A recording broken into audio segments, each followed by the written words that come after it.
Nesse vídeo você vai conhecer tudo sobre Nürburgring, uma das mais icônicas e desafiadoras pistas do automobilismo mundial. Ao final desse conteúdo, você vai conhecer a história, os circuitos que compõem Nürburgring, vai conhecer os maiores vencedores e ter um verdadeiro tutorial para acompanhar qualquer competição no famoso Inferno Verde. Bora para esse novo conteúdo especial aqui do Fórmula Brum. E por falar em história e tecnologia, quem é membro assinante aqui do canal tem acesso a esses conteúdos em que eu falo, por exemplo, da história da Fórmula 1 antes da própria Fórmula 1 acontecer. Aliás, um dos conteúdos especiais que nós estamos preparando é um e-book que também a gente pretende lançar no formato impresso, falando sobre a história e a tecnologia da maior categoria do automobilismo mundial em vários volumes,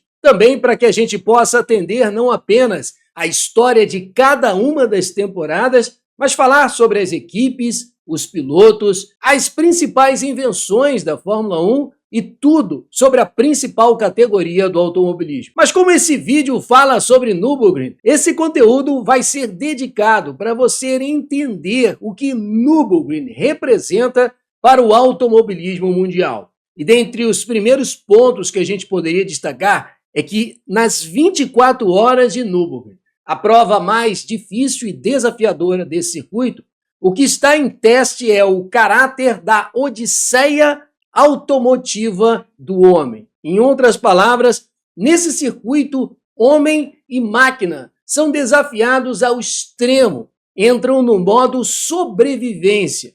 Por isso existem diferentes características para as 24 horas de Le Mans, 24 horas de Spa-Francorchamps ou 24 horas de Daytona.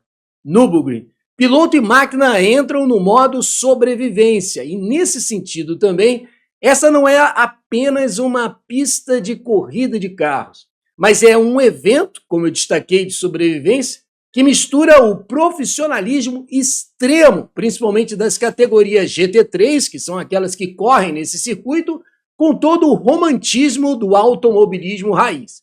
Aqueles que têm a oportunidade de ir em loco, lá direto em Nürburgring, bem que ali estão principalmente os mais apaixonados, os entusiastas, aquele automobilismo na sua principal essência. E muitos desses pilotos entusiastas têm o seu carro para fazer voltas em Nürburgring. E além disso, ela é uma prova de endurance de nível mundial que não acontece apenas em um circuito contido, embora seja um circuito no sentido de começar e terminar no mesmo ponto da linha de chegada, enquanto em Spa-Francorchamps você tem, por exemplo, a situação de decorar algumas das curvas em uma volta, em Nürburgring são mais de 170 curvas, ou seja, nesses 25,3 quilômetros, todo o Nordschleife, mais o circuito do GP em si, é muita coisa para o piloto conseguir compreender sobre essa pista.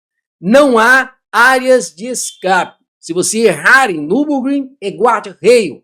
É a prova que exige o maior nível de concentração mental do piloto em todo o circuito mundial. Mas para você mergulhar de fato na história de Nürburgring, primeiro vamos situar onde fica essa pista, lógico, dentro do cenário europeu, no território alemão. Nürburgring fica muito próximo da Bélgica, dos Países Baixos, no oeste alemão, e também é um complexo automotivo com capacidade para 150 mil pessoas e que possui um circuito construído em 1984. Além desse circuito construído para a Fórmula 1, tem também um longo circuito chamado Nordschleife, construído na década de 1920, ao redor da vila e do castelo medieval de Nürburgring, nas montanhas de Eifel. Ao todo, o circuito norte tem 20,830 quilômetros de extensão e representa uma variação de altitude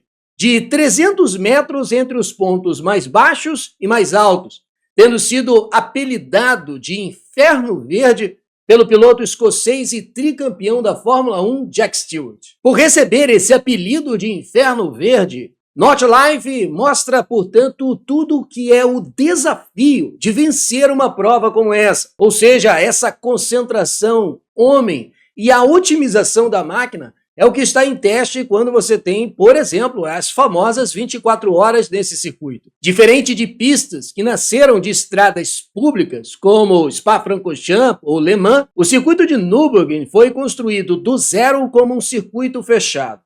Após a Primeira Guerra Mundial, a região de Eifel, na Alemanha, estava mergulhada na pobreza e o governo decidiu criar um projeto de obras públicas para gerar empregos e, ao mesmo tempo, construir uma pista que servisse de vitrine para a engenharia automotiva alemã. Portanto, Nürburgring nasce da iniciativa pública e, portanto, o orgulho alemão de mostrar toda a sua otimização da engenharia e vender toda a questão da indústria alemã para o mundo após a Primeira Guerra. Cerca de 25 mil operários trabalharam por 2 anos e o custo total foi de 14 milhões de marcos alemães, uma fortuna na época. A inauguração aconteceu no dia 18 de junho de 1927. A pista, então, teve o seu layout original, o circuito completo, com uma extensão de 28,2 quilômetros e era composto pela união do Nordlife, o laço norte, o significado desse termo, e o Süderlife, o laço sul. Para te situar melhor o que é o Nordlife, o laço norte e o laço sul, basta você olhar o circuito e entender que ele se divide basicamente em 3 partes.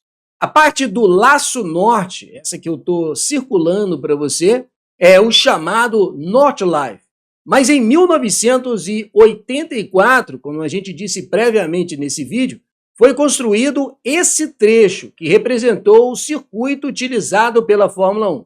Mas antes disso, eu vou deixar numa outra cor aqui em verde, que não existe hoje em dia, a não ser algumas vias que passam para acesso do público ao circuito. Quando você olha específico para esse trecho onde tem o circuito construído em 1984, você tem aqui a posição de largada do circuito e várias icônicas curvas, como o S do Schumacher e alguns outros trechos importantes. Quando você tem 24 horas de Nürburgring ou outras pistas na região, você normalmente não tem a utilização da Arena Mercedes, que era destinada mais para o circuito da Fórmula 1. Geralmente, depois da curva 1, os pilotos já viram para a esquerda e acessam o restante do circuito. E você pode estar se perguntando aonde que ele emenda com o Nordlife, o laço do norte. Quando você tem o início da grande reta, você tem esse trecho que pega o circuito de Nordlife e emenda com o circuito construído em 1984. Ao final desse percurso, ao invés dos pilotos entrarem para a reta de chegada, eles vão para a esquerda e entram então em Nordlife. Localizando para você, numa imagem que destaque mais o circuito de 1984, o que eu estou falando é que quando os pilotos vêm de Nordlife, eles entram aqui, no início da reta de chegada, está aqui mais ou menos a linha de chegada, e depois de darem a volta no circuito, geralmente, como eu mencionei, não fazendo a Mercedes Arena, que era uma parte mais destinada à Fórmula 1, virando logo à esquerda depois da curva 1, fazem todo o circuito e ao final da volta, ao invés de entrarem para a reta de chegada, viram à esquerda e então migram para Nordlife, o laço do norte. Nos anos 30, o circuito de Nürburgring teve a sua chamada Era de Ouro com as flechas de prata, se tornou o palco de batalhas épicas entre as gigantes alemãs Mercedes-Benz e Auto Union.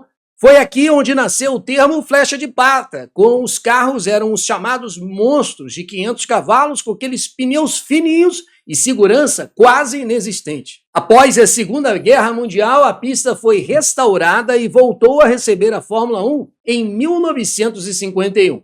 Jack Stewart, como eu adiantei, colocou o apelido de Inferno Verde nos anos 60, quando os carros da Fórmula 1 ficaram rápidos demais para a geografia da pista. Em 1968, após vencer sob neblina e chuva torrencial, foi quando o tricampeão Jack Steele batizou o circuito de Inferno Verde e o nome pegou até hoje. Mas em 1976 foi quando Nürburgring mudou completamente em relação à Fórmula 1. No GP da Alemanha daquele ano, o piloto Nick Lauda sofreu o seu famoso e trágico acidente na curva Bergwerk, onde o seu carro então pegou fogo. Foi o fim da Fórmula 1 no Nordschleife. A Fórmula 1 percebeu que era impossível garantir segurança em 22 km de pista.